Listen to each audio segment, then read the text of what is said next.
अस्सलाम वालेकुम दोस्तों, मेरा नाम है पतेश रूप ते तुसीं देख रहे हो अपना यूट्यूब चैनल पंजाबी मुंडा। तो उम्मीद करें तुसीं सारे ठीक ठाक होंगे। तो अज का करते हैं नवा व्लॉग स्टार्ट। तो अज बहुत इंदा ताला बना क्यों बना वाला है क्योंकि अज थोड़ी बहुत अज देखो बारिश आ रही है तो नाल चाह आवन वाली है क्योंकि मैं इतने कदम बहनी तो चाह आई आई तो मैं चलो व्लॉग स्टार्ट करें। तो दोस्तों खरीदा किस तरह का माहौल मतलब कि बहनी तरह आने वाले हैं मतलब कि गाँव देखिए जो माहौल होंगे क्यों चाह आँदी है। आ देखो अपने डंगर वगैरह कुछ मगरू आ रहे हैं क्योंकि असं डंगर वगैरह चरावेंगे तो चाह आ गए चाह खरीदिया चेक करो दोस्तों।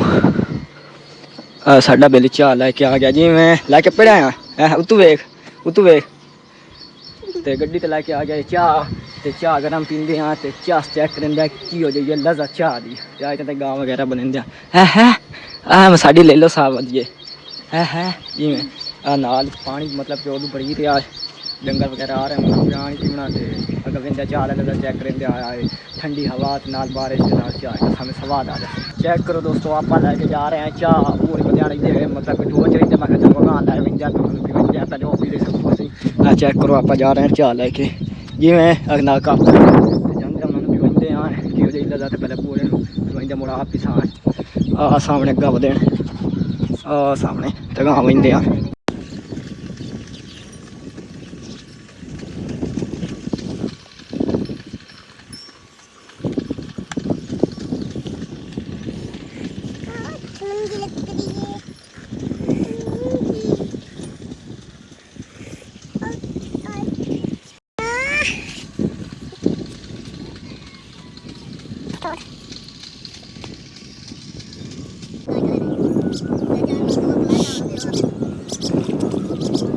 चेक करो दोस्तों बोरे लाइए चाह पी तो असी आ रहे हैं हम वापसी मतलब कि जाते हैं अपने मतलब कि जी जगह तो अस पहले डंगर वगैरह बनी दे उत्थे जाते हैं उत्थे जाके आप पींदे हैं। चेक करो तुहानू पता नाल फसलें अपने खेत ते नाल चाह हाय हाय कसमें जबरदस्त। चलो चलते हैं चाह की चेक करते अस चाह पींदे खेत अपने चेक करो मौसम बड़ा प्यारा पहले बारिश आई हूँ रुक गई है। तो चेक करो दोस्तों आप आ गए वापसी अपनी हवेली मतलब कि जिथे डंगर वगैरह बनी दे सामने उखरानी खोती उत्थे डंगर बनी दे तो मैं चेक करी फुल के नाल तोड़ियां दी वलियां जी सब्जी होंगी चेक करो ये सब्जी तो नाल फुल मतलब कि होए खोते ना चेक करो माशाअल्लाह आ भी तोड़ियां दी वाले ते चाह दी तज़ा चेक करेंगे पींदे हैं तो आप दोस्तों पीन लगे हैं चाह तो चेक करेंगे चाह दी तज़ा चेक करो थर्मस खुलेंदे हैं तो इत्थे ही बिच पींदे हैं।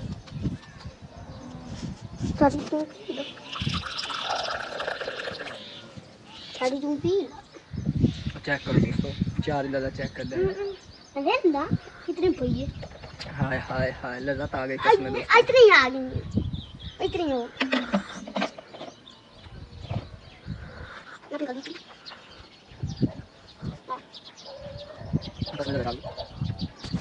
तो आप दोस्तों आज का करते हैं यार व्लॉग का इतना ही एंड। अगर साडा व्लॉग तुहानू अच्छा लगा तो चैनल जरूर करना सबसक्राइब तो वीडियो करना लाइक तो कमेंट लाजमी दसना की हो जाए तुहानू लगा। तो इंशाल्लाह मिलते हैं नेक्स्ट व्लॉग। अल्लाह हाफिज़ बाय बाय पीवनी ने आ जाओ।